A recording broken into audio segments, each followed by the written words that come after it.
안녕하세요, 여러분. 저는 부산 해운대구에 살고 있는 35살 김수진이라고 합니다. 오늘 제가 여러분께 들려드릴 이야기는 제 인생에서 가장 끔찍했던 배신에 관한 이야기입니다. 저는 믿었던 남편과 시어머니에게 철저히 이용당했고 그들은 제 어머니가 암투병 중이실 때조차 어머니의 재산만을 노렸습니다. 하지만 결국 제가 그들에게 평생 잊지 못할 복수를 하게 된 이야기를 들려드리려고 합니다. 제 남편 박민수와 저는 대학 동창 모임에서 처음 만났습니다. 당시 저는 30살이었고 민수는 32살이었죠.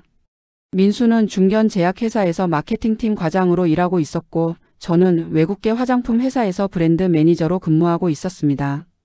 첫 만남부터 민수는 정말 다정하고 배려심 깊은 사람처럼 보였어요.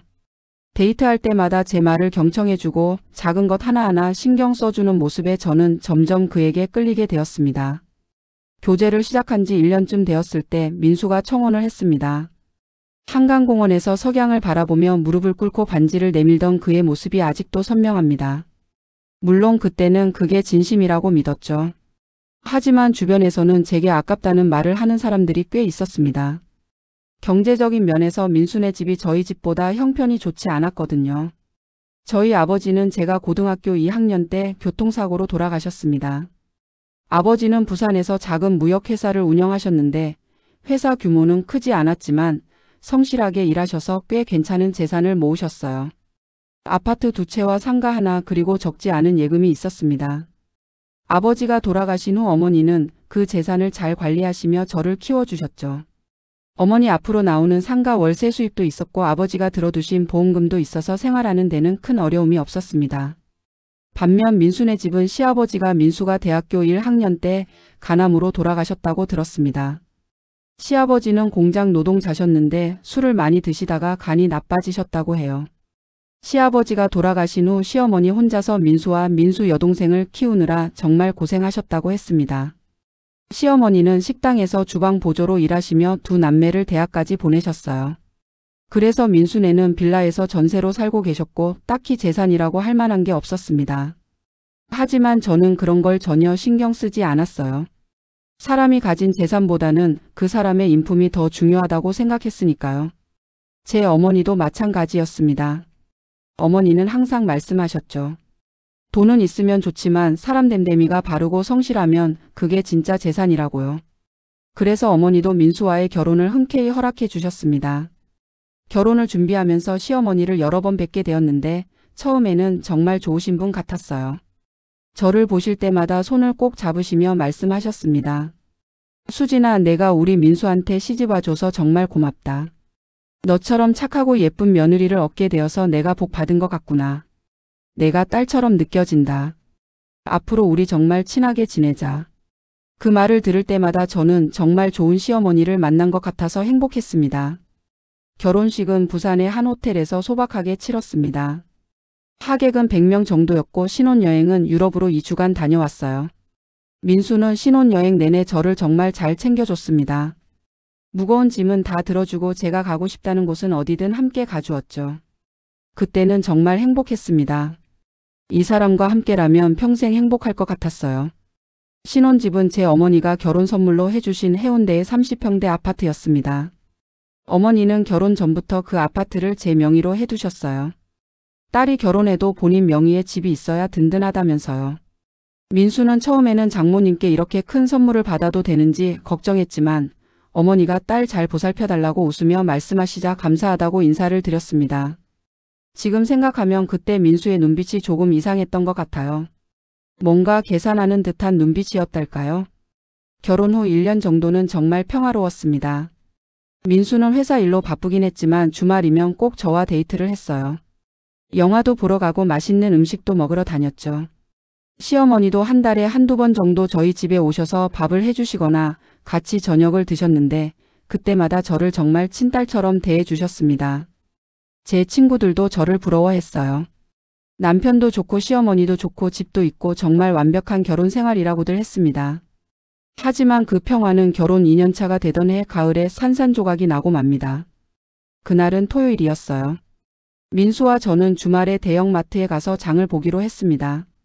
오후 2시쯤 마트에서 만나기로 약속하고 저는 미리 나가서 옷가게를 둘러보고 있었어요. 그런데 오후 1시쯤 어머니 친구분에게서 전화가 왔습니다. 목소리가 급박했어요. 수진아, 내 엄마가 길에서 쓰러졌어. 지금 응급실이야. 빨리 와봐. 그 순간 머릿속이 하얘졌습니다. 급히 민수에게 전화를 걸어 상황을 설명하고 민수도 바로 달려와서 같이 병원으로 갔습니다. 응급실에 도착했을 때 어머니는 침대에 누워 계셨는데 얼굴이 창백하셨어요. 의사 선생님은 일단 안정을 시켰으니 검사를 해봐야 한다고 하셨습니다. 며칠간의 검사 결과는 청천벽력 같았습니다. 어머니가 췌장암 4기라는 거였어요. 의사 선생님은 조심스럽게 말씀하셨습니다. 이미 간과 폐로 전이가 된 상태입니다. 췌장암은 초기에 증상이 거의 없어서 발견이 늦는 경우가 많습니다. 환자분의 경우 수술이 불가능한 상태이고 항암 치료를 하더라도 완치는 어려울 것 같습니다. 최선을 다하겠지만 가족분들도 마음의 준비를 하시는 게 좋겠습니다. 저는 그 자리에서 주저앉고 말았습니다. 어머니가 암이라니, 그것도 말기라니. 믿을 수가 없었어요. 불과 한 달 전까지만 해도 어머니는 건강하셨거든요. 같이 밥도 먹고 산책도 했는데 어떻게 갑자기 말기 암이란 말인가요? 저는 진료실 밖으로 나와 민수를 붙잡고 울었습니다. 여보, 어떡해. 우리 엄마가 암이래. 말기래. 나 어떡해. 엄마한테 아직 잘해드린 것도 없는데. 효도도 제대로 못했는데. 민수는 저를 꼭 안아주며 말했습니다. 수진아, 너무 걱정하지 마. 우리가 최선을 다하면 돼. 장모님이 포기하지 않으시면 기적이 일어날 수도 있어. 그리고 내가 있잖아. 우리 같이 힘내자. 그때 민수의 그 말이 얼마나 위로가 되었는지 모릅니다. 저는 민수가 있어서 정말 다행이라고 생각했어요. 이 어려운 시기를 함께 이겨낼 수 있을 것 같았습니다. 어머니는 곧바로 입원하셨고 항암 치료를 시작하셨습니다. 저는 회사와 상의해서 휴직을 했어요. 어머니를 곁에서 돌봐드리는 게 저한테는 가장 중요한 일이었으니까요. 민수도 처음에는 걱정해줬습니다. 퇴근하면 꼭 병원에 들러서 장모님 문병을 했고 제가 힘들어하면 격려해줬어요. 시어머니도 자주 병원에 오셔서 어머니를 위로해 주셨습니다. 그때까지만 해도 저는 정말 좋은 가족을 만났다고 생각했습니다. 하지만 그건 제 착각이었어요. 그들은 이미 어머니의 죽음을 기다리며 어머니의 재산을 노리고 있었던 겁니다. 저는 그 사실을 전혀 몰랐죠. 아니, 꿈에도 상상하지 못했습니다. 제가 믿었던 남편과 시어머니가 그런 악마 같은 생각을 하고 있을 거라고는 말이에요. 어머니의 항암 치료가 시작된 지 석 달쯤 지났을 때였습니다. 어머니의 상태는 좋아지기는커녕 점점 더 악화되고 있었어요. 체중은 10kg 이상 빠지셨고 얼굴은 누렇게 뜨셨습니다. 항암 치료 부작용으로 머리카락도 다 빠지셨죠. 그 모습을 볼 때마다 저는 가슴이 찢어지는 것 같았습니다. 그러던 어느 날 민수가 평소와 다르게 이상한 질문을 했습니다. 퇴근 후 병원에 들러서 어머니 문병을 하고 밖에 나와서 저녁을 먹는데 민수가 물었어요. 여보, 장모님 집 지금 비어 있는 거지? 네, 왜요? 아, 그냥 궁금해서. 장모님 사시는 아파트가 위치도 좋고 평수도 제법 되잖아. 그런 좋은 집이 비어 있으니까 좀 아깝다는 생각이 들어서. 그때는 그냥 무심코 한 말인 줄 알았어요. 어머니 걱정해서 하는 말이려니 했죠. 하지만 지금 생각해보면 그때부터 이미 민수는 어머니 집을 노리고 있었던 겁니다. 저는 그런 줄도 모르고 어머니 간병에만 집중했습니다. 항암 치료를 시작한 지 6개월이 지났을 때 의사 선생님이 저를 따로 부르셨습니다. 어머니가 항암 치료를 더 이상 받기 힘든 상태라고 하셨어요. 체력이 너무 약해져서 항암제를 견디기 어렵다는 거였죠. 그래서 호스피스 병원으로 옮기는 게 어떻겠냐고 조심스럽게 제안하셨습니다. 호스피스 병원이라는 말을 듣는 순간 저는 어머니를 보내드려야 한다는 걸 실감했습니다. 어머니도 아셨던 것 같아요. 어느 날 저에게 조용히 말씀하셨습니다. 수진아, 엄마 얘기 좀 들어봐. 엄마가 너 모르게 보험을 몇 개 들어놨어. 엄마 죽으면 5억 정도 나올 거야. 그리고 엄마가 살던 아파트도 있고 상가도 있잖니. 그것들 전부 내 거야. 엄마가 내 명의로 다 해놨어. 통장이랑 서류는 집 안방 서랍 제일 밑에 있으니까 나중에 꼭 찾아야 해. 엄마, 왜 그런 말씀하세요? 저 그런 거 필요 없어요. 저한테는 엄마만 있으면 돼요. 제발 오래오래 사세요. 저 엄마 없이 어떻게 살아요? 저는 어머니를 껴안고 펑펑 울었습니다. 어머니도 저를 꼭 안으시며 눈물을 흘리셨어요. 미안하다고 딸 혼자 두고 가서 미안하다고 계속 말씀하셨습니다. 어머니는 호스피스 병원으로 옮기셨습니다. 호스피스 병원은 일반 병원과는 분위기가 달랐어요. 조용하고 평화로웠습니다. 의료진들도 환자들을 정말 따뜻하게 대해주셨죠. 하지만 그곳에 오는 환자들은 모두 시한부 인생이었습니다. 그 사실이 너무 슬펐어요. 호스피스 병원에 입원한 지 일주일쯤 되었을 때 제 인생이 완전히 뒤바뀌는 일이 벌어졌습니다. 그날도 민수가 퇴근 후 병원에 왔어요. 저녁 8시쯤이었을 겁니다. 어머니는 진통제 때문에 주무시고 계셨고 민수와 저는 병실 밖에 나와 있었습니다. 그때 민수가 전화기를 꺼내더니 말했어요.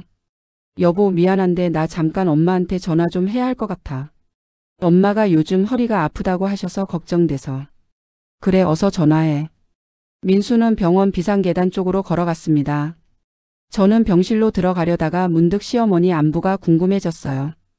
요즘 시어머니도 많이 힘드실 텐데 제가 신경을 못 써드렸거든요. 그래서 민수를 따라가서 같이 통화하려고 비상계단으로 갔습니다. 그런데 계단 모퉁이를 돌아서는 순간 민수의 목소리가 들렸어요. 그리고 그 내용을 듣는 순간 저는 온몸이 얼어붙고 말았습니다. 엄마, 조금만 기다려. 장모님 이제 정말 얼마 안 남은 것 같아.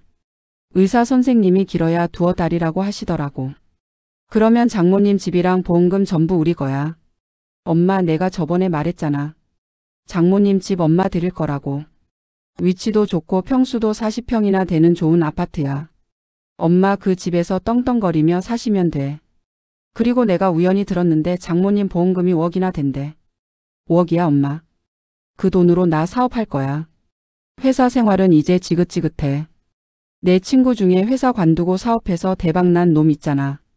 그놈 보면 배가 아파 죽겠어. 나보다 못한 놈이 나보다 잘 살고 있으니까.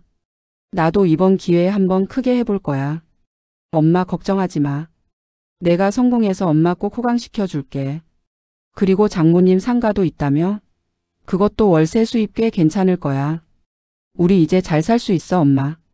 그러니까 조금만 더 기다려. 장모님이 빨리 돌아가셨으면 좋겠는데 생각보다 오래 버티시네. 뭐 어차피 얼마 안 남았으니까 괜찮아. 아, 그리고 엄마. 수진이는 완전히 장악했어. 걔는 지금 장모님 일로 정신이 없어서 내가 뭘 하는지 전혀 신경 안 써. 그리고 장모님 돌아가시면 걔 혼자 될 텐데 그때 내가 잘해주면 장모님 재산 다 내 마음대로 할 수 있을 거야. 참 쉽지? 역시 결혼은 잘해야 해. 내가 수진이 처음 봤을 때부터 걔네 집 좀 사는 것 같더라고. 그래서 작정하고 잘 보였던 거야. 엄마도 잘 아시잖아. 우리 형편이 어떤지. 평생 빌라에서 전세살이나 하면서 빈곤하게 살 수는 없잖아. 이참에 확실하게 한 방 먹는 거지 뭐. 엄마 내 말 맞지? 그래. 우리 아들 정말 잘했어. 역시 내 아들이야. 얼른 좋은 아파트에서 살았으면 좋겠다. 너무 기대된다. 저는 그 자리에 서서 몸이 떨렸습니다. 분노와 배신감, 충격과 혐오감이 동시에 밀려왔어요. 숨쉬기도 힘들었습니다. 제가 그토록 믿었던 남편이 그리고 저를 친딸같이 대해주셨던 시어머니가 이런 악마 같은 생각을 하고 있었다니. 아직 살아계신 제 어머니의 죽음을 기다리고 어머니의 재산을 노리고 있었다니.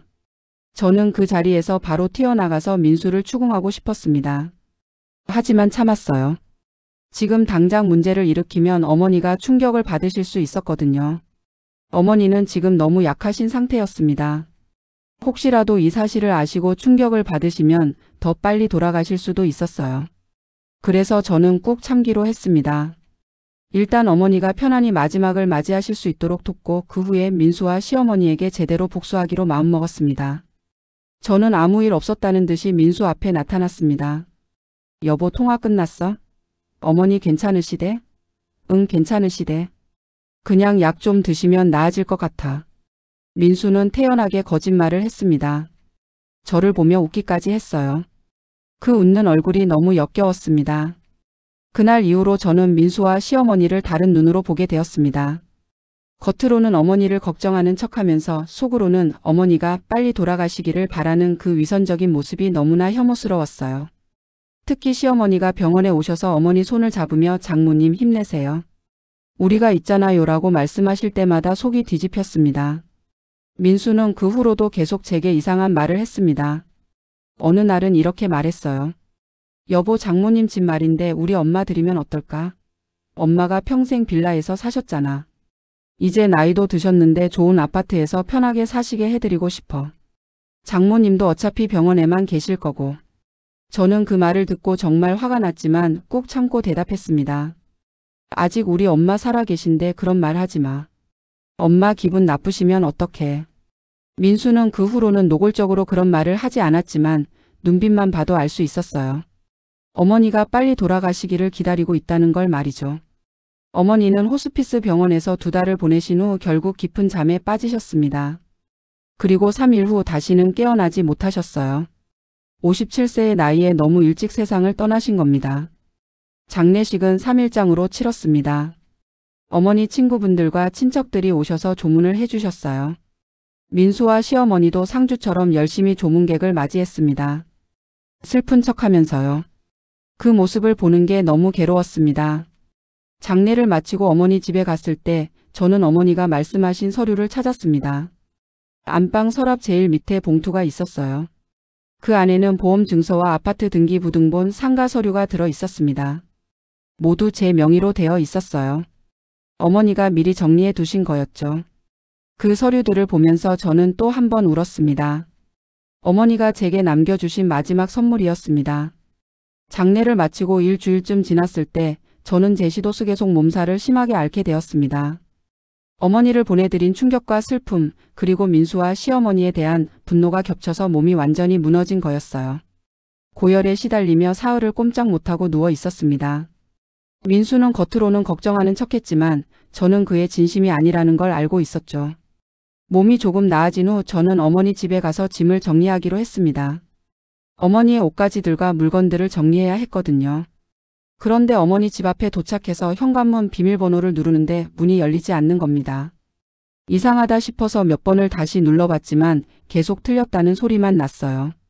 혹시 제가 비밀번호를 잘못 기억한 건가 싶어서 당황하고 있는데 갑자기 안에서 현관문이 열렸습니다. 그리고 그곳에서 나온 사람을 보고 저는 깜짝 놀랐어요. 바로 시어머니였습니다. 시어머니는 편한 집옷 차림에 슬리퍼를 신고 계셨어요. 마치 본인 집에서 나오는 것처럼 자연스럽게요. 누가 남의 집 문을 이렇게 마구 두드려대는 거야? 어머니 지금 여기서 뭐 하시는 거예요? 우리 엄마 집에서 왜 나오시는 건데요? 아, 수진이 왔구나. 나 여기 사는 거 아직 민수한테 못 들었나 보네. 민수가 이 집 나 주기로 했어. 그래서 내가 이틀 전에 이사 왔어. 여기 정말 좋더라. 역시 좋은 아파트는 다르구나. 뭐라고요? 남편이 우리 엄마 집을 어머니한테 준다고요? 어머니 지금 농담하시는 거죠? 농담이 아니야. 민수가 나한테 장모님 돌아가셨으니 이 집에 들어와서 살라고 했어. 그래서 내 빌라 빼고 여기로 이사 온 거야. 비밀번호도 민수한테 들어서 알고 있고. 아, 그리고 집 명의도 곧 내 이름으로 바꿀 거야. 민수가 그렇게 하기로 약속했거든. 저는 시어머니의 말을 듣고 정신이 아득해졌습니다. 민수가 제 동의도 없이 시어머니를 어머니 집에 들어오게 했다니. 그것도 어머니가 돌아가신 지 겨우 열흘밖에 안 됐는데. 어머니 이게 도대체 무슨 짓이에요? 우리 엄마 돌아가신 지 얼마나 됐다고 벌써 우리 엄마 집에 들어와 계신 거예요? 그리고 남편한테 우리 엄마 집 줄 권리가 어디 있어요? 이 집은 우리 엄마가 제 명의로 해주신 제 집이라고요. 뭐? 내 명의라고? 민수가 그런 말은 안 하던데. 민수 말로는 장모님 명의로 돼 있다고 했거든. 그래서 장모님 돌아가시면 자동으로 민수거 되는 줄 알았지. 어머니 이 집은 우리 엄마가 제 명의로 해주신 거예요. 등기부등본에도 제 이름으로 돼 있다고요. 그러니까 당장 나가세요. 제 집에서 나가시라고요. 시어머니는 제 말에 당황하는 기색이 역력했습니다. 하지만 곧 태도를 바꾸더니 뻔뻔하게 말했어요. 그래도 난 안 나가. 민수가 나 여기 살라고 했어. 내가 뭔데 시어머니를 쫓아내려고 해? 너 효도가 뭔지 알아? 시어머니한테 좋은 집에서 살게 해드리는 게 며느리 도리 아니니? 효도요? 우리 엄마 살아계실 때 엄마 죽기를 기다리면서 엄마 재산 노린 어머니가 효도를 말씀하세요. 어머니야말로 부끄러운 줄 아세요. 저는 더 이상 참을 수가 없었습니다. 시어머니한테 당장 나가시라고 소리쳤어요. 하지만 시어머니는 오히려 바닥에 주저앉더니 울기 시작했습니다. 아이고, 며느리가 시어머니를 이렇게 구박하네. 이게 무슨 폐륜이야? 민수야, 어디 있어? 얼른 와봐. 알고 보니 민수도 어머니 집에 있었던 겁니다. 안방에서 나오더니 저를 보고 당황하는 표정을 지었어요. 여보, 언제 왔어? 내가 설명 좀 할게. 설명은 무슨 설명? 당신 내 허락도 없이 우리 엄마 집에 어머니 들어오게 한 거야? 당신 지금 제정신이야? 민수는 변명을 늘어놓기 시작했습니다. 여보, 들어봐. 우리 엄마가 평생 빌라에서 사셨잖아. 이제 나이도 드셨는데 좋은 곳에서 사시게 해드리고 싶었어. 그리고 장모님 집이 비어 있으면 아깝잖아. 어차피 우리는 우리 집이 있으니까 엄마 여기서 사시면 좋을 것 같아서. 당신 지금 말이 된다고 생각해? 이 집은 우리 엄마가 내 명의로 해주신 내 집이라고. 당신 마음대로 처분할 수 있는 집이 아니라고. 그리고 우리 엄마 돌아가신 지 겨우 열흘밖에 안 됐는데 벌써 어머니를 이 집에 들어오게 하다니. 당신 양심도 없어? 민수는 제 말에 표정이 굳어지더니 차갑게 말했습니다. 수진아, 너 너무 이기적인 거 아니야? 우리 엄마는 생각 안 해? 평생 고생만 하신 분이야. 이제 좀 편하게 사시게 해드려야지. 그리고 장모님도 돌아가셨는데 집이 비어 있으면 뭐해? 저는 더 이상 참을 수가 없었습니다. 민수의 멱살을 잡고 소리쳤어요. 당신 비밀번호는 어떻게 알았어? 내가 알려준 적 없는데. 민수는 머뭇거리다가 대답했습니다. 예전에 장모님 집에 갔을 때 당신이 누르는 거 봐서 외웠어. 그때는 이런 상황이 올 줄 몰랐지만 알아두면 좋을 것 같아서. 저는 그 말을 듣고 소름이 돋았습니다. 민수가 이미 오래전부터 어머니 집을 노리고 있었다는 증거였거든요. 저는 시어머니와 민수를 어머니 집에서 쫓아냈습니다. 시어머니가 가져온 짐도 전부 밖으로 던져버렸어요. 두 사람은 소리를 지르며 항의했지만 저는 단호했습니다. 그리고 즉시 현관문 비밀번호를 바꿔버렸죠. 집으로 돌아온 그날 밤 민수가 화를 내며 저를 다그쳤습니다. 당신 오늘 한 짓 정말 너무한 거 알아? 우리 엄마를 그렇게 내쫓다니. 엄마가 얼마나 상처받으셨는지 알아? 당신이 너무한 거지. 우리 엄마 돌아가신 지 얼마나 됐다고 벌써 우리 엄마 집에 어머니 들어오게 했어? 당신 양심도 없어? 민수는 제 말에 비웃듯이 말했습니다. 양심? 우리가 그동안 장모님 병수발 들 때 얼마나 힘들었는데. 그 정도 보상은 받아야지. 보상이요? 우리 엄마 돌봐드린 게 보상을 바라고 한 일이었어? 당연한 거 아니야? 가족이잖아. 민수는 냉소를 지었습니다. 가족? 솔직히 말할게. 나 당신이랑 결혼한 이유가 뭔지 알아? 당신 내 집이 좀 사는 것 같아서야. 처음부터 계획이었어. 당신이랑 결혼하면 나중에 장모님 재산이 우리한테 오잖아.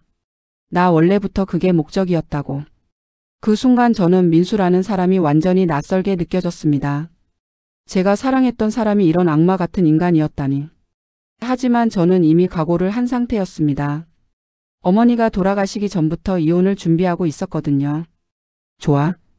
당신이 그렇게 나온다면 나도 할 말이 있어. 우리 이혼해. 민수는 제 말에 헛웃음을 쳤습니다.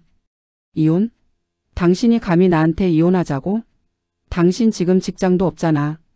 장모님 간병한다고 회사 그만뒀는데. 이혼하면 당신 어떻게 먹고 살려고? 그건 내가 알아서 할 일이야. 당신은 신경 쓰지 마. 그리고 이 집은 내 명이니까 당신이 나가야 해. 민수는 제 말에 얼굴이 일그러졌습니다. 뭐? 내가 나가? 말도 안 돼. 나는 안 나가. 그리고 이혼도 내가 동의 안 하면 못해. 그날부터 민수와 저는 한 집에 살면서도 완전히 남남처럼 지냈습니다. 말도 섞지 않았고 밥도 따로 먹었어요. 그런데 이틀 후 민수가 갑자기 시어머니를 우리 집으로 데려왔습니다. 큰 캐리어 2개를 끌고 시어머니가 들어오시더니 거실 소파에 떡하니 앉으시는 거예요. 어머니, 왜 여기 오신 거예요? 민수가 대답했습니다. 앞으로 우리 엄마 여기서 사실 거야. 당신이 장모님 집 우리 엄마 안 준다고 하니까 어쩔 수 없잖아. 엄마 혼자 빌라에 계시기 그래서 여기로 모셨어. 저는 기가 막혔지만 오히려 잘 됐다고 생각했습니다. 이렇게 되면 이혼 사유가 더 확실해지니까요. 민수와 시어머니는 제가 굴복할 거라고 생각한 것 같았어요. 하지만 저는 이미 변호사와 상담도 마친 상태였고 증거도 충분히 모아둔 상태였습니다. 며칠 후 민수가 저를 불러 앉히더니 본색을 드러냈습니다. 여보, 이제 솔직하게 얘기할게. 나 장모님 보험금 알고 있어. 5억이지? 그 돈 내 계좌로 보내줘. 나 그 돈으로 사업할 거야. 당신 미쳤어? 우리 엄마 보험금을 왜 당신한테 줘야 하는데? 민수는 비웃으며 말했습니다. 당신 지금 직장도 없잖아. 내가 돈 벌어야 당신도 먹고 살지. 그리고 나 이미 회사 그만뒀어. 사표 냈다고. 뭐라고? 당신 회사를 그만뒀다고? 응. 그리고 엄마한테 돈 빌렸어. 엄마 빌라 팔고 노후 자금까지 합쳐서 3억 빌렸어. 거기에 장모님 보험금 5억 합치면 8억이야. 그 돈으로 사업 시작할 거야. 저는 민수의 말을 듣고 경악했습니다. 시어머니의 전 재산을 끌어다가 사업을 한다니. 그것도 제 동의도 없이. 당신 제정신이야? 어머니 노후 자금까지 쓴다고? 나중에 어떻게 갚으려고? 민수는 자신만만하게 말했습니다. 내가 사업 성공하면 금방 갚지. 그러니까 장모님 보험금 빨리 내놓으라고. 안 그러면 진짜 이혼이야. 좋아. 그럼 이혼하자. 저는 단호하게 대답했습니다. 민수는 제가 정말로 이혼하겠다고 하자 당황하는 기색이 역력했어요. 하지만 이미 늦었습니다. 저는 이미 모든 준비를 마친 상태였으니까요. 민수와 시어머니는 제가 이혼하겠다고 하자 태도를 바꿨습니다.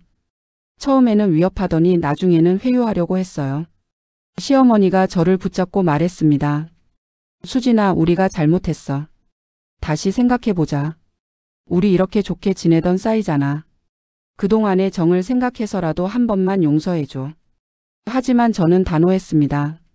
어머니, 이미 늦었어요. 어머니와 민수가 우리 엄마 살아계실 때 엄마 재산 노리는 걸 제가 다 알고 있었어요.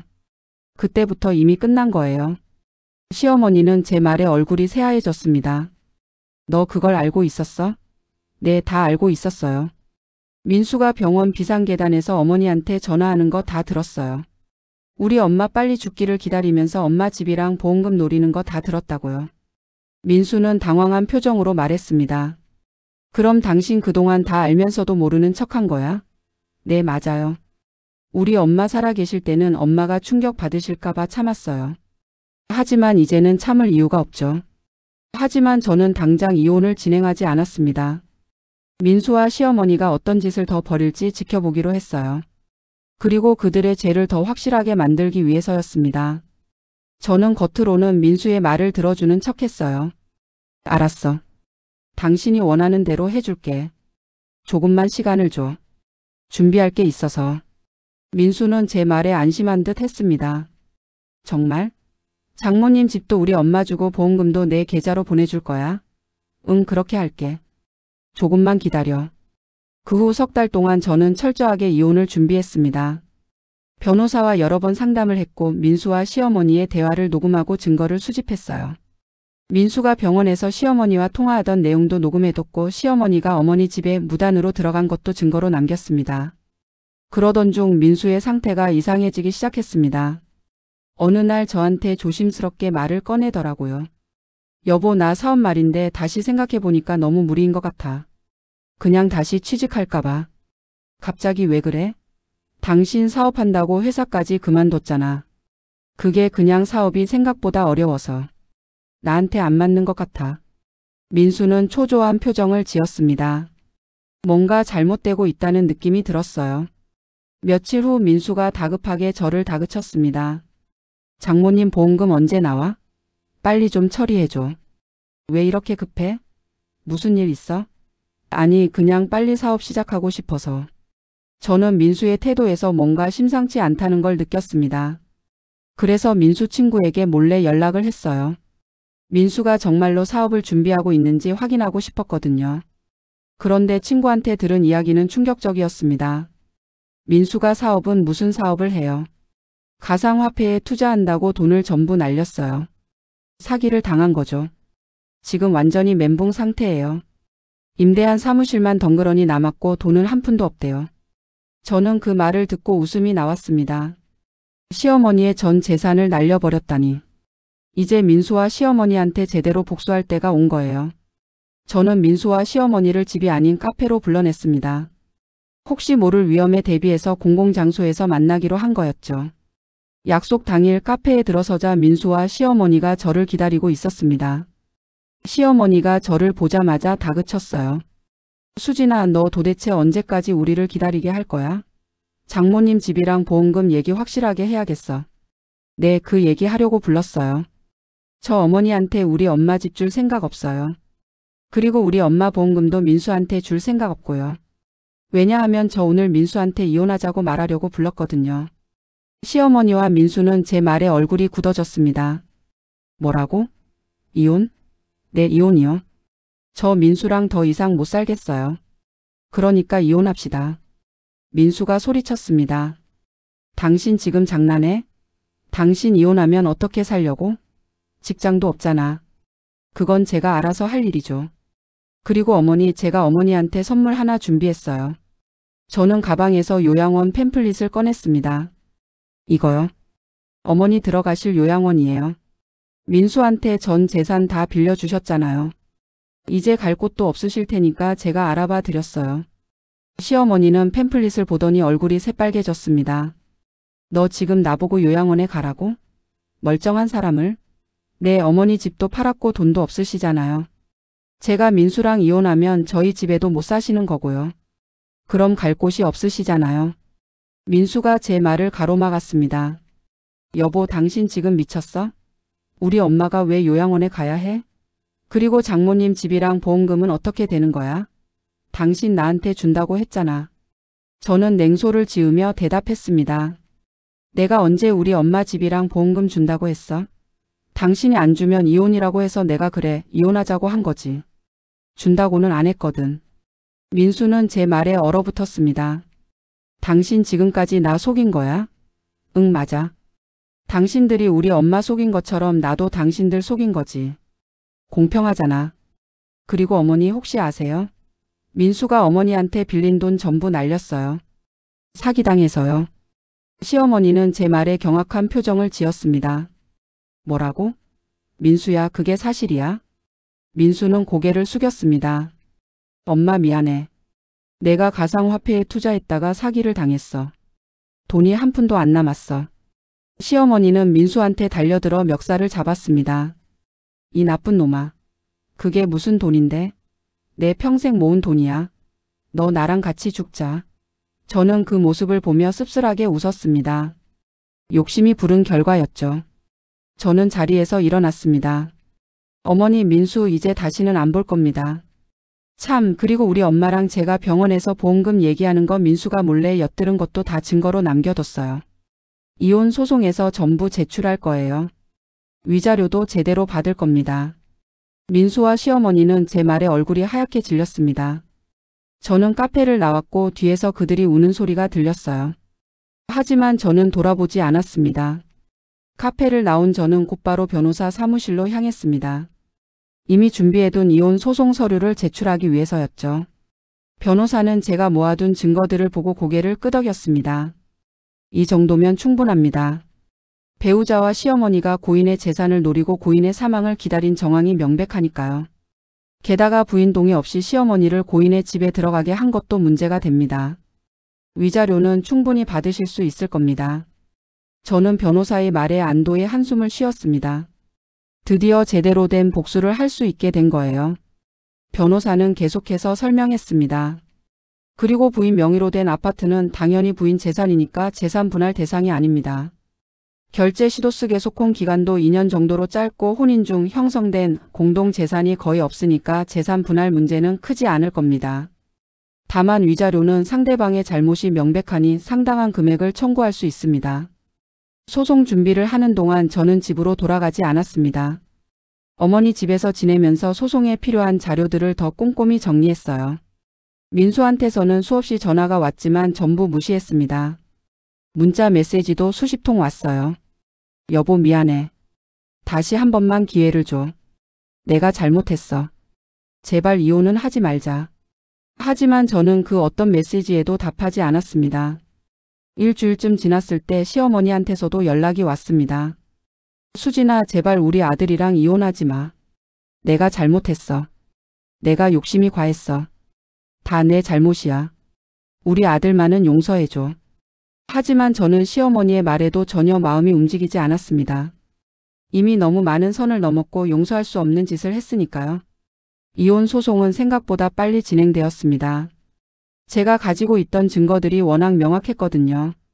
민수가 병원에서 시어머니와 통화하며 어머니의 죽음을 기다리고 재산을 노린다고 말한 녹음 파일, 시어머니가 무단으로 어머니 집에 들어간 증거, 민수가 제 동의 없이 시어머니한테 집 비밀번호를 알려준 사실 등등. 변호사는 이 모든 증거를 법정에 제출했습니다. 재판 당일 법정에서 민수와 시어머니를 다시 만났습니다. 두 사람은 초췌한 모습이었어요. 민수는 며칠 사이에 살이 빠진 것 같았고 시어머니는 눈이 캥하니 들어가 있었습니다. 하지만 저는 그들을 보며 아무런 감정도 느끼지 않았어요. 이미 제 마음속에서 그들은 남이 되어 있었으니까요. 재판부는 제 손을 들어주었습니다. 판사는 민수와 시어머니를 향해 엄중하게 말씀하셨어요. 배우자가 상대방 모친의 질병과 사망을 이용하여 재산을 취득하려 한 것은 혼인관계를 파탄에 이르게 한 중대한 사유입니다. 또한 시모가 며느리의 동의 없이 고인의 주거지에 무단 침입한 것도 문제가 됩니다. 따라서 원고의 이혼 청구를 인용하며 피고는 원고에게 위자료 1억 원을 지급하라. 1억 원. 민수와 시어머니는 그 금액을 듣고 얼굴이 하얗게 질렸습니다. 민수가 벌떡 일어나 항변했어요. 판사님, 저희한테는 그런 돈이 없습니다. 제가 사업 실패로 전 재산을 날렸고 어머니도 저한테 빌려준 돈 때문에 무일 뿐입니다. 그건 피고 측의 사정일 뿐입니다. 위자료는 지급되어야 합니다. 재산이 없다면 분할 지급을 하시든지 방법을 찾으시기 바랍니다. 판사의 말씀에 민수는 주저앉았습니다. 재판이 끝나고 법정을 나서는데 시어머니가 저를 붙잡았습니다. 수진아, 제발 용서해줘. 우리가 정말 잘못했어. 위자료를 어떻게 마련하겠니? 우리 이제 살 길이 없어. 어머니, 그건 어머니가 알아서 하실 일이에요. 어머니와 민수가 우리 엄마한테 했던 짓을 생각하면 이 정도는 약한 거예요. 저는 시어머니의 손을 뿌리치고 법정을 나왔습니다. 그 후 석 달간 이혼 절차가 마무리되었습니다. 민수와 시어머니는 위자료를 마련하기 위해 온갖 수단을 동원했나 봅니다. 알고 보니 민수가 임대했던 사무실 보증금도 있었고 시어머니가 숨겨둔 소액의 적금도 있었대요. 하지만 그걸 다 합쳐도 3천만 원 정도밖에 안 됐습니다. 나머지는 분할로 지급하기로 합의했어요. 솔직히 저는 그 돈이 중요한 게 아니었습니다. 그들이 대가를 치르게 하는 것 자체가 중요했으니까요. 이혼이 확정된 후 민수는 우리 집에서 나갔습니다. 시어머니와 함께 작은 원룸을 얻어서 살게 됐다고 들었어요. 민수는 다시 취직을 하려고 했지만 쉽지 않았나 봅니다. 대기업을 스스로 그만둔 경력 때문에 좋은 회사에서는 받아주지 않았고 결국 작은 회사에 겨우 취직했다고 해요. 월급도 전에 비해 반도 안 됐다고 합니다. 지인을 통해 들은 바로는 민수가 정신적으로 많이 힘들어한다고 했습니다. 출근을 하지만 업무에 집중을 못하고 퇴근 후에는 술만 마신다고 해요. 심지어 정신과 치료까지 받고 있다고 들었습니다. 우울증과 불안장애 진단을 받았다고 하더라고요. 시어머니는 더 힘든 상황이었습니다. 60대 중반의 나이에 다시 일을 시작해야 했거든요. 식당에서 설거지 일을 하신다고 들었어요. 평생 모은 재산을 민수한테 몽땅 빌려줬다가 전부 날리고 이제는 다시 힘든 일을 해야 하는 신세가 된 겁니다. 게다가 작은 원룸에서 민수와 함께 살면서 민수 뒤치다꺼리까지 해야 하니 얼마나 힘드실지 짐작이 갔습니다. 들리는 소문으로는 시어머니가 주변 사람들한테 한탄하신다고 해요. 내가 욕심을 부려서 이렇게 됐다. 남의 재산을 탐내지 말았어야 했는데. 며느리한테 잘할 걸 그랬다. 하지만 이미 늦었죠. 엎질러진 물은 다시 담을 수 없으니까요. 한편 저는 천천히 제 삶을 재건해 나갔습니다. 이혼 후 한 달 정도는 정신을 추스르는 시간을 가졌어요. 어머니를 잃은 슬픔, 배신당한 상처, 이혼의 충격 등 한꺼번에 몰려온 감정들을 정리해야 했습니다. 어머니 집에서 혼자 지내며 많이 울기도 했고 어머니 사진을 보며 대화를 나누기도 했습니다. 엄마, 제가 해냈어요. 엄마를 그렇게 모욕했던 사람들한테 제대로 복수했어요. 엄마가 저한테 남겨주신 재산 하나도 그 사람들한테 빼앗기지 않았어요. 엄마, 이제 편히 쉬세요. 저는 엄마가 없어도 잘 살 수 있을 거예요. 엄마가 그렇게 키워주셨으니까요. 2달쯤 지났을 때 저는 새로운 계획을 세웠습니다. 사실 저는 예전부터 미용에 관심이 많았어요. 화장품 회사에서 일한 것도 그런 이유였고요. 특히 헤어스타일링에 관심이 많았는데 언젠가는 미용실을 운영해보고 싶다는 꿈이 있었습니다. 그래서 미용 학원에 등록했어요. 학원 수강생 중에는 저보다 어린 친구들도 많았지만 저보다 나이가 많은 분들도 계셨습니다. 다들 각자의 이유로 새로운 시작을 준비하는 사람들이었죠. 저는 그곳에서 정말 열심히 공부했습니다. 아침 일찍 일어나서 학원에 가고 저녁에는 집에서 복습을 했어요. 커트 연습, 펌 연습, 염색 연습을 끊임없이 반복했습니다. 학원 선생님은 제가 손재주가 좋다고 칭찬해 주셨어요. 그리고 열정이 대단하다면서 이 정도 열심히 하면 좋은 미용사가 될 수 있을 거라고 격려해 주셨습니다. 그 말을 듣고 정말 기뻤어요. 제가 잘할 수 있는 일을 찾았다는 확신이 들었거든요. 6개월간의 교육 과정을 마치고 저는 미용사 자격증 시험을 봤습니다. 시험 전날은 너무 긴장돼서 잠을 거의 못 잤어요. 하지만 그동안 열심히 준비한 만큼 시험은 무사히 통과했습니다. 합격 통지서를 받았을 때의 그 기쁨을 평생 잊지 못할 것 같습니다. 자격증을 따고 나서 저는 유명한 미용실에 취직했습니다. 처음에는 보조로 시작했지만 실력을 인정받아 반년 만에 디자이너로 승급했어요. 손님들도 제 손길을 좋아해 주셨고 단골 손님들도 하나둘 생기기 시작했습니다. 일을 시작한 지 1년쯤 되었을 때 저는 어머니가 남겨주신 상가 건물 1층에 제 미용실을 오픈하기로 결정했습니다. 어머니의 유산으로 새로운 시작을 하는 게 의미 있을 것 같았거든요. 인테리어를 새로 하고 최신 장비들을 들였습니다. 그리고 제가 일하던 미용실에서 함께 일하던 후배 2명도 스카우트해서 같이 일하게 됐어요. 미용실 이름은 엘레강스로 지었습니다. 우아하고 품격 있는 미용실을 만들고 싶었거든요. 개업 첫날 축하 화환이 가득했습니다. 학원 선생님도 오셨고 어머니의 친구분들도 오셔서 축하해 주셨어요. 그분들은 어머니 생각에 눈물을 흘리시기도 했습니다. 수진이 엄마가 이 모습 보면 얼마나 기뻐하실까. 딸이 이렇게 씩씩하게 살아가는 모습을 보면 하늘에서 웃고 계실 거야. 미용실은 입소문을 타고 점점 손님이 늘어났습니다. 제가 직접 상담하고 손님 한 분 한 분의 얼굴형과 피부톤에 맞는 스타일을 제안해 드렸어요. 손님들은 제 꼼꼼한 서비스에 만족해 하셨고 재방문율도 높았습니다. 개업한 지 6개월 만에 손익분기점을 넘겼고 1년이 되었을 때는 제법 안정적인 수익이 나기 시작했습니다. 경제적으로도 안정되고 일도 재미있었지만 무엇보다 좋았던 건 제가 스스로 자랑스러워졌다는 거예요. 남편에게 의지하지 않고 제 힘으로 새로운 인생을 개척해 나가고 있다는 사실이 뿌듯했습니다. 매일 아침 거울을 보며 스스로에게 말했어요. 수진아, 잘하고 있어. 넌 충분히 강한 사람이야. 이혼한 지 2년쯤 되었을 때 우연히 민수를 마주쳤습니다. 백화점에서 쇼핑을 하다가 우연히 마주친 거였어요. 민수는 저를 보자 얼어붙은 표정을 지었습니다. 저도 놀랐지만 태연하게 인사를 했어요. 오래간만이네요. 민수는 초췌한 모습이었습니다. 머리는 헝클어져 있었고 옷차림도 예전처럼 단정하지 않았어요. 그리고 눈빛에는 생기가 없었습니다. 수진아, 아니 수진씨. 잘 지내는 것 같네. 네, 잘 지내고 있어요. 민수씨는요? 그저 그래. 먹고 살기 바빠. 민수는 쓸쓸하게 웃었습니다.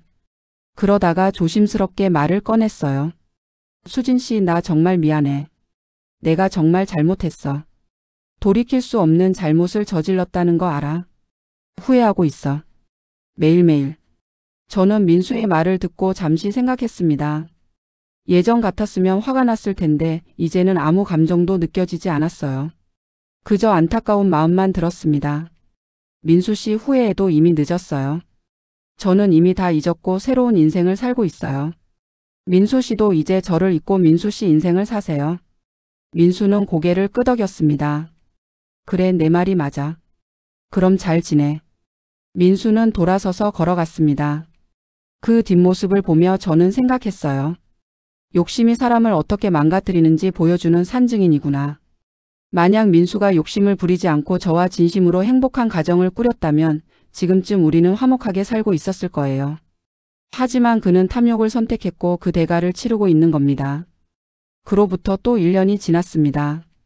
이제 저는 미용실을 2곳 더 오픈할 계획을 세우고 있어요. 하나는 해운대 해변 근처에, 다른 하나는 서면 번화가에 낼 예정입니다.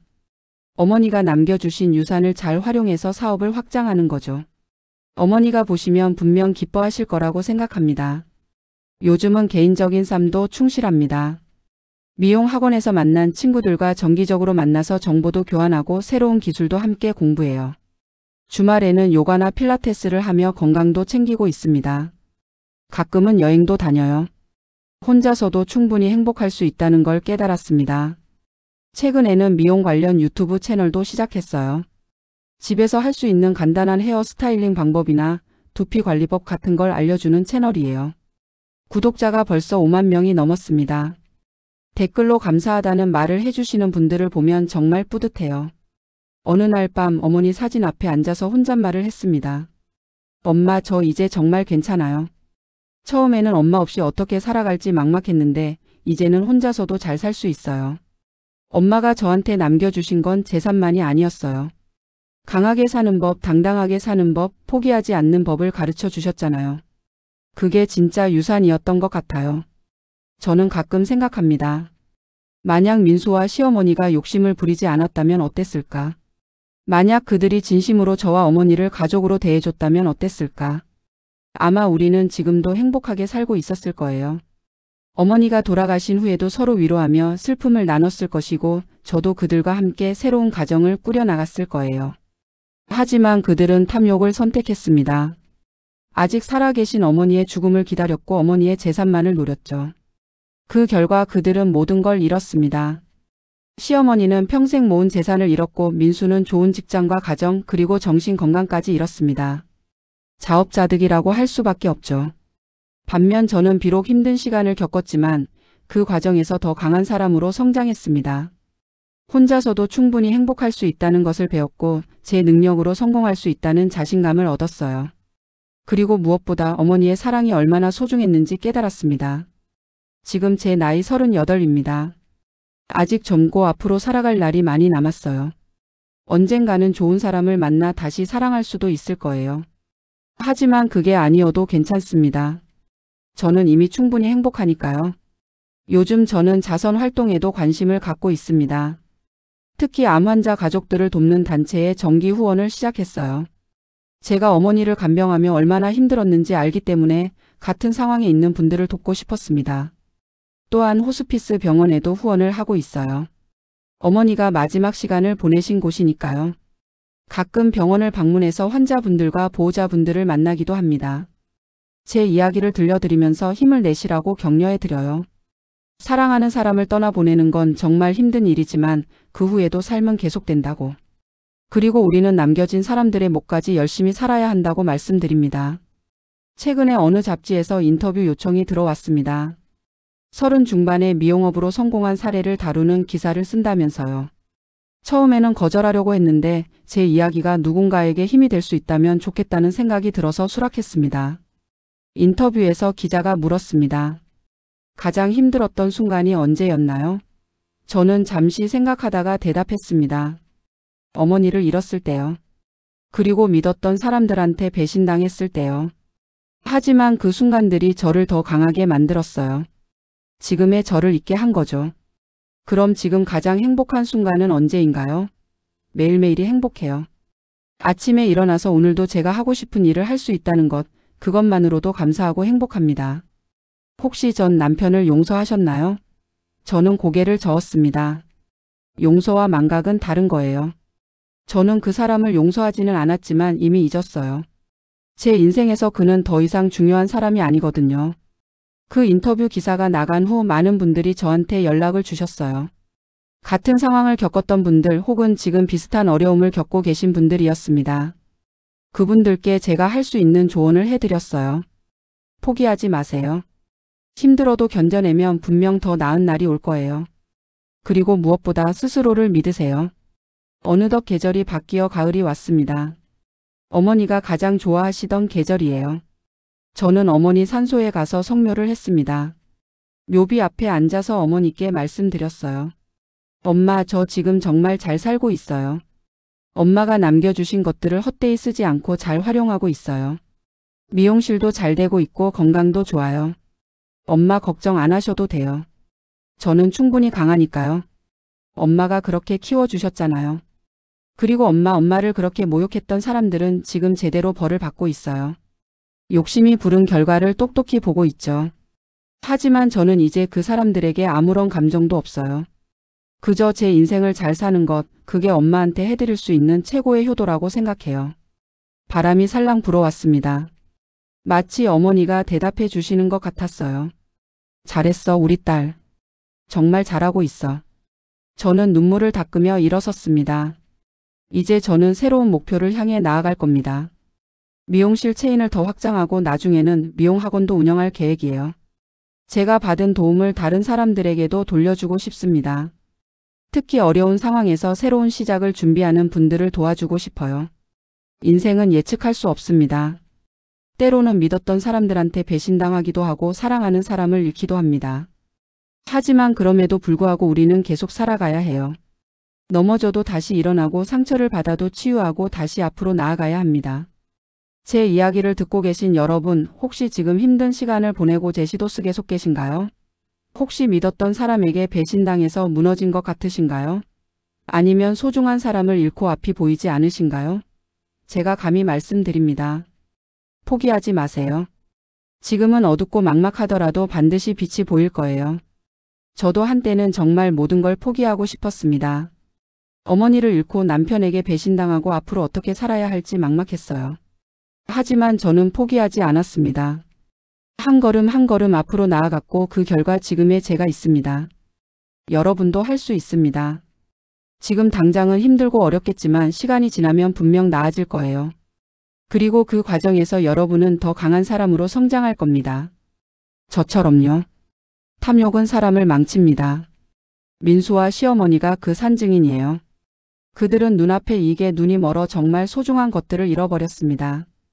가족의 신뢰, 인간으로서의 존엄성, 그리고 평화로운 삶을 말이죠. 지금 그들은 매일매일 후회하며 살고 있을 겁니다. 반면 정직하게 당당하게 살아가면 결국 좋은 결과가 찾아옵니다. 저는 어머니께 배운 그 가르침을 평생 잊지 않을 거예요. 사람은 가진 것보다 그 사람의 인품이 중요하다는 것, 욕심을 부리지 말고 정직하게 살아야 한다는 것 말이에요. 지난주에 저는 특별한 손님을 맞이했습니다. 50대 중반의 여성분이셨는데 상담을 하다 보니 최근에 남편과 이혼을 하셨다고 하더라고요. 25년을 함께 살았는데 남편이 바람을 피워서 이혼을 했다고 했습니다. 그분은 많이 지쳐 보이셨어요. 저는 그분의 머리를 손질하면서 조심스럽게 제 이야기를 들려드렸습니다. 저도 비슷한 경험이 있다고 하지만 지금은 정말 행복하게 살고 있다고 말이에요. 그분은 제 이야기를 듣고 눈물을 흘리셨습니다. 그리고 말씀하셨어요. 저도 다시 일어설 수 있을까요?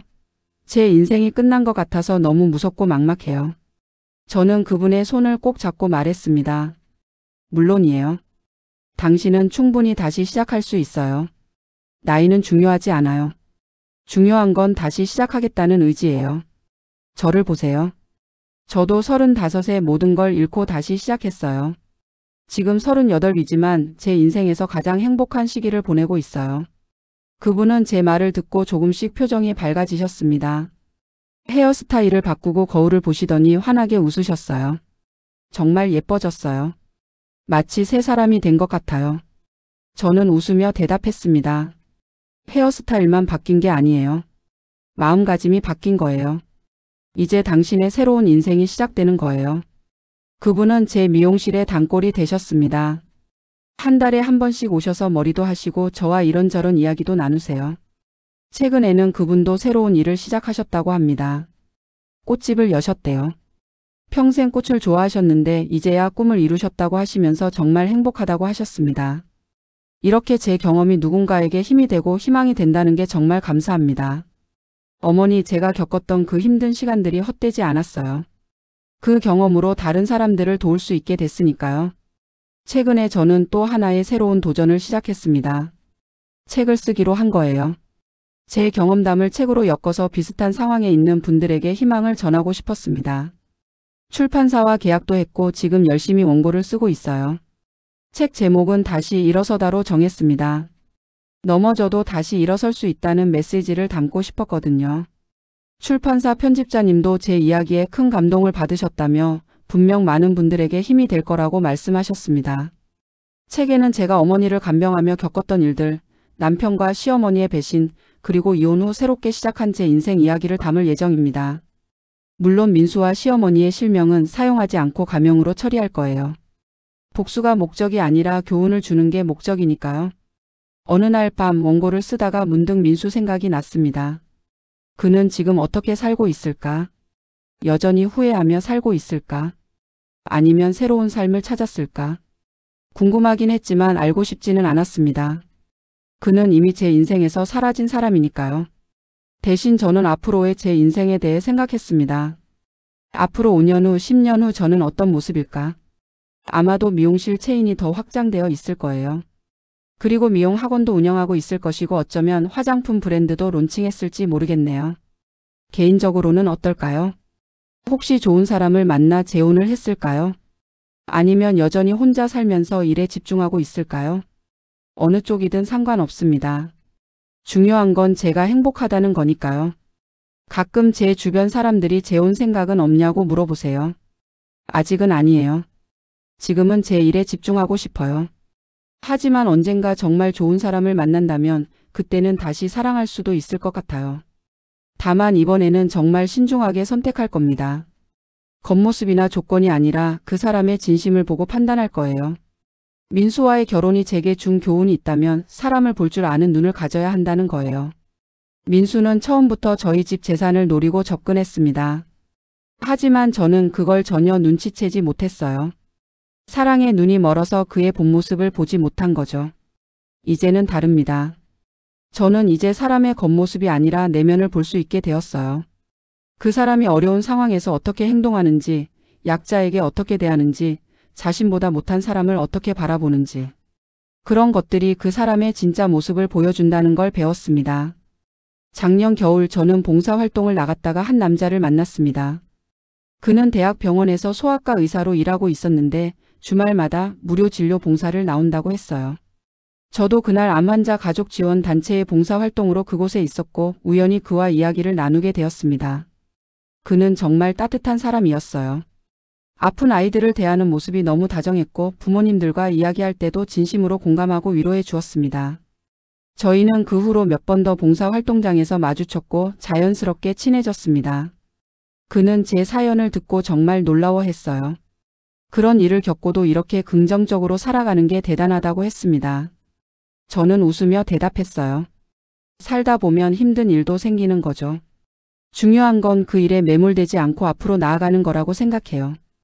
우리는 친구로 지내고 있습니다. 그 이상의 관계로 발전할지는 아직 모르겠어요. 하지만 그와 함께 있으면 편안하고 행복합니다. 서두르지 않고 천천히 알아가고 있어요. 민수와의 결혼에서 배운 교훈을 잊지 않으려고요. 올해 봄 제 미용실이 지역 우수소상공인으로 선정되었습니다. 시장님께서 직접 오셔서 상패를 주셨어요. 시상식에서 소감을 말할 때 저는 가장 먼저 어머니께 감사하다고 말씀드렸습니다. 어머니가 남겨주신 사랑과 가르침이 있었기에 지금의 제가 있다고요. 그날 저녁 저는 어머니 산소를 찾아갔습니다. 상패를 어머니 묘비 앞에 놓고 말씀드렸어요. 엄마, 제가 상을 받았어요. 제가 이렇게 인정받을 수 있게 된 건 다 엄마 덕분이에요. 엄마가 저를 이렇게 키워주셨으니까요. 엄마 정말 감사해요. 사랑해요. 그날 밤 꿈에 어머니가 나타나셨습니다. 어머니는 환하게 웃으시며 제 머리를 쓰다듬어 주셨어요. 잘했어, 우리 딸. 정말 자랑스럽다. 엄마는 항상 내 곁에서 응원하고 있어. 앞으로도 지금처럼만 살아. 꿈에서 깨어났을 때 제 뺨에는 눈물이 흐르고 있었습니다. 행복한 눈물이었어요. 지금 이 순간에도 어디엔가 저와 비슷한 상황을 겪고 계신 분들이 있을 겁니다. 사랑하는 사람을 잃고 슬퍼하시는 분, 믿었던 사람에게 배신당해 무너진 분, 앞으로 어떻게 살아야 할지 막막해 하시는 분들 말이에요. 그분들께 제가 꼭 말씀드리고 싶습니다. 지금은 힘들고 어둡더라도 반드시 빛이 올 거예요. 포기하지 마세요. 한 걸음 한 걸음 앞으로 나아가다 보면 어느새 다시 웃고 있는 자신을 발견하게 될 거예요. 저처럼요. 그리고 욕심을 부리는 사람들에게도 말하고 싶습니다. 남의 것을 탐내지 마세요. 눈앞에 이게 눈이 멀어 정말 소중한 것들을 잃어버릴 수 있어요. 민수와 시어머니처럼 말이에요. 정직하게 당당하게 사세요. 그게 진짜 행복한 삶을 사는 방법입니다. 인생은 길고 그 과정에서 우리는 수많은 선택을 하게 됩니다. 때로는 잘못된 선택을 하기도 하고 예상치 못한 불행을 만나기도 하죠. 하지만 중요한 건 그 순간에 어떻게 대응하느냐입니다. 무너지고 포기할 것인가 아니면 다시 일어서서 앞으로 나아갈 것인가. 저는 후자를 선택했고 그 결과 지금 행복합니다.